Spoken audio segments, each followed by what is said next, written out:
Nous avons le directeur de publication du journal L'Intelligent d'Abidjan, qui est en séjour présentement à New York. Alors, bonsoir Charles Kwasi. Bonsoir. Si vous voulez à la fin Wakili, je ne sais pas, vous préférez quel nom? Ça dépend de vous. Je marche avec les deux, il n'y a pas de problème. D'accord. Alors tout de suite, c'est l'actualité gabonaise qui nous préoccupe avec cette victoire contestée d'Ali Bongo. Comment, vous, en tant que directeur de publication, vous trouvez cette situation au Gabon? Je trouve qu'elle est déplorable. Elle est déplorable et ça ne fait pas bien pour l'image du Gabon et de l'Afrique francophone. Vous savez, avec ce qui s'était passé en Côte d'Ivoire, avec ce qu'on a vu au Nigeria où Goodluck a accepté sa défaite, avec les élections qui se sont passées au Burkina Faso, dont les résultats n'ont pas été contestés, et aussi au Niger, où il n'y a pas eu de grande contestation. On a pensé que l'Afrique, de façon générale, était sortie du cycle et même de ces élections-là, où les gens, de part et d'autre, revendiquaient la victoire. L'autre question, c'est que la communauté internationale demande le recompte des voix, bureau par bureau. Ali Bongo également tient modicus à sa victoire. Pensez-vous qu'il puisse avoir un recomptage des voix au Gabon? Il s'agit d'une vérification. Le mot recomptage, vous savez, est galvaudé, ça signifie peut-être quelque chose de précis pour les uns par rapport à l'expérience ivoirienne, mais il s'agit simplement d'une vérification. Les uns et les autres ont tendance à faire une comparaison avec la crise ivoirienne.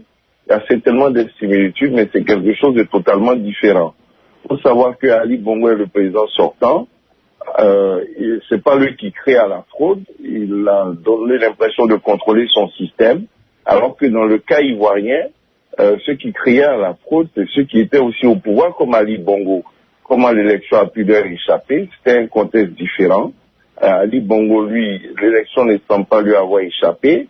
Donc déjà, à ce niveau, au départ, il y a une différence. Maintenant, quand l'opposition demande de recompter, c'est une vérification, une évaluation. En Côte d'Ivoire, le mot recompter est apparu un peu plus tard. Oui, mais est-ce que vous pensez qu'il est possible dans le contexte gabonais actuel? Oui, dans le contexte gabonais, il est possible de vérifier. Il est possible de vérifier parce que... Quand bien même que le pouvoir met en avant du code électoral. Les dispositions du code électoral, il y a des faits, il y a des anomalies qui sont constatées. Des anomalies sont constatées. Si ces anomalies sont constatées, quelle réponse le pouvoir peut leur donner indépendamment du fait que le code électoral ne permet pas d'aller dans les détails? Mais si des anomalies sont contestées, si des anomalies sont observées, comment faire pour trouver une solution?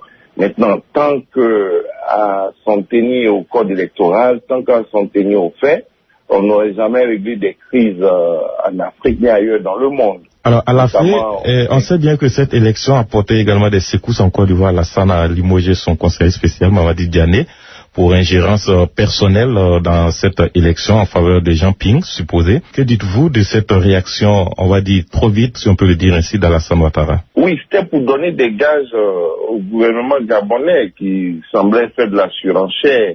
C'était pour donner des gages pour dire que la Côte d'Ivoire en tant qu'État et le président Alassane Ouattara en tant que chef de l'État n'a vraiment rien à voir là-dedans. Sinon, je pense que le camp Bongo a des amis ivoiriens, français, américains ou de toute autre nationalité qui ont pu leur donner des conseils, peut-être même d'autres chefs d'État, peut-être même des personnalités d'un pays, mais ce n'est pas pour cela qu'on peut parler d'ingérence.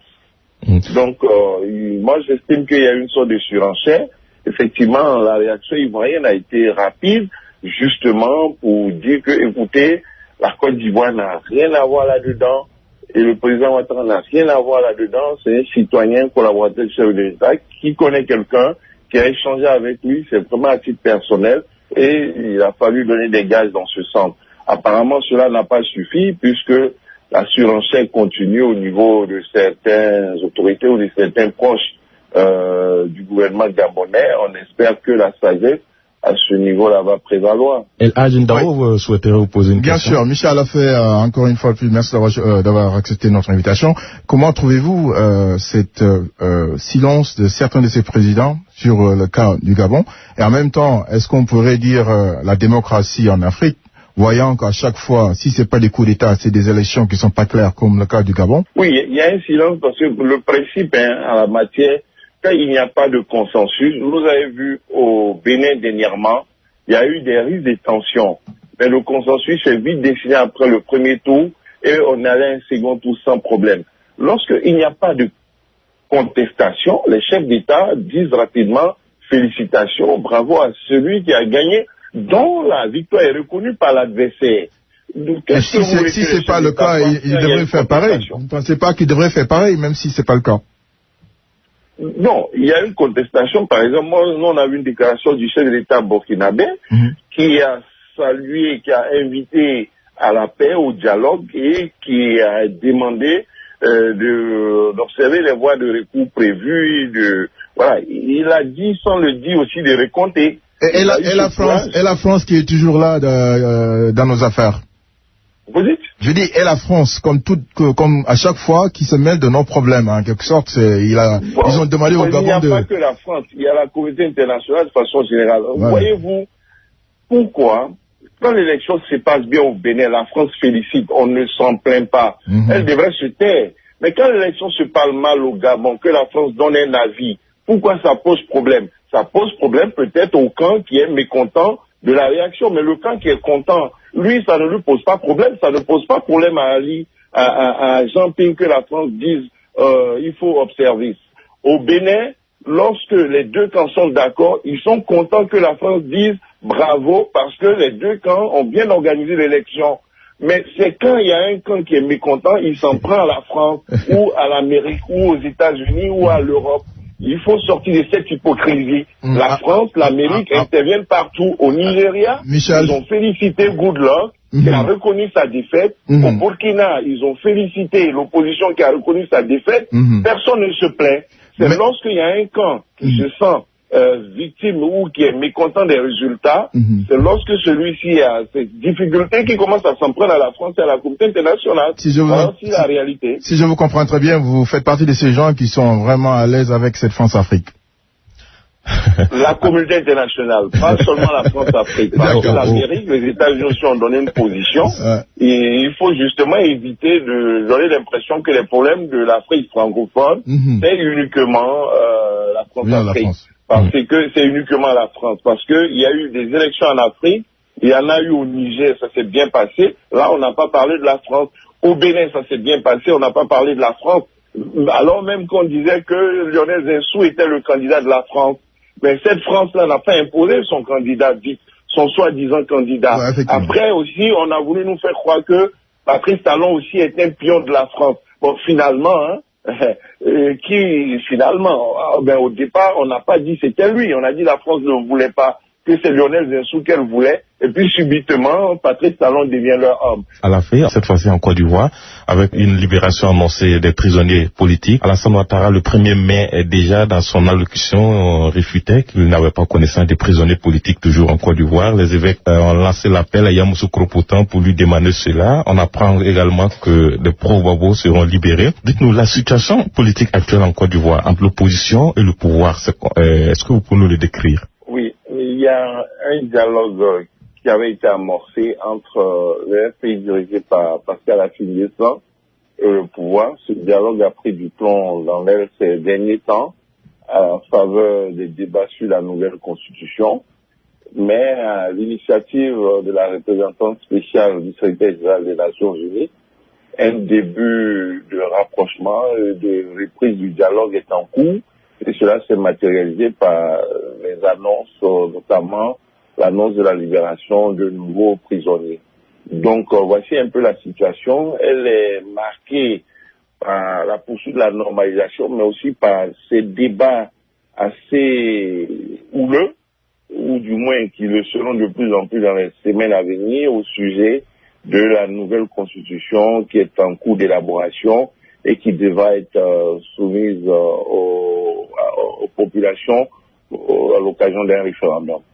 On n'a pas l'occasion chaque fois, mais parlez-nous également de ceux-là qui se prononcent déjà sur la succession d'Alassane Ouattara, qui ne cesse de polémiquer sur la personne de Ahmed Bakayoko, le ministre de l'Intérieur, ou de Guillaume Soro, le président de l'Assemblée nationale. Pensez-vous que la succession pourrait venir de ces deux? vous l'avez dit, c'est des spéculations. 2020, c'est encore loin, c'est dans 4 ans. Et puis, il y a une union qu'on appelle le RHDP. Il y a le PDCI qui est là. Et les gens parlent comme si il n'y avait que le RDR et il n'y avait pas le PDCI. Les gens parlent comme s'il n'y avait que le président Ouattara et il n'y avait pas le président Bédié. Donc, c'est libre, hein, les gens sont libres de parler, mais bon, à l'approche de 2020, on verra ce qui va se dessiner, mais il faut savoir que il n'y a pas que ces 2 personnalités dont vous avez parlé. La Côte d'Ivoire a beaucoup d'autres cadres au sein du RDR, du PDCI, mais aussi au-delà. Il y a l'opposition dont vous avez parlé tout à l'heure, il y a M. Afinguessan, il y a M. Koulibaly Mamadou, il y a aussi des personnalités proches de M. Laurent Gbagbo, l'ex-président. Donc, pour l'instant, les réseaux sociaux, les populations, des partisans, des journaux peuvent spéculer, mais lorsque le moment viendra, les leaders et les partis politiques feront connaître leur choix, sans oublier aussi que le peuple aura son mot à dire. C'est-à-dire que même si des appareils ne choisissent pas une personnalité, on peut, comme on a vu, il y a des gens qui parlent du cas béninois avec Patrice Talon. Bon, le peuple décidera ceux qui estiment qu'ils ont des capacités pour diriger la Côte d'Ivoire, pour succéder au président Ouattara, même si leur parti ne les choisit pas, à eux d'avoir le courage d'aller à la rencontre du peuple. Donc on a le temps d'arriver à cela et moi je pense que on peut observer ce qui se passe avec beaucoup de sérénité. D'accord. Merci beaucoup. À la fin, on aurait aimé en parler. Le procès Charles Blé Goudé, Laurent Gbagbo qui est repris encore à la haie il y a quelques jours. Mais ce n'est que pas terminé. Certainement, on nous aura peut-être dans nos studios. Bon séjour à New York. Merci, à bientôt. Merci. Vous venez d'écouter le directeur de publication du journal L'Intelligent d'Abidjan qui répond aux questions de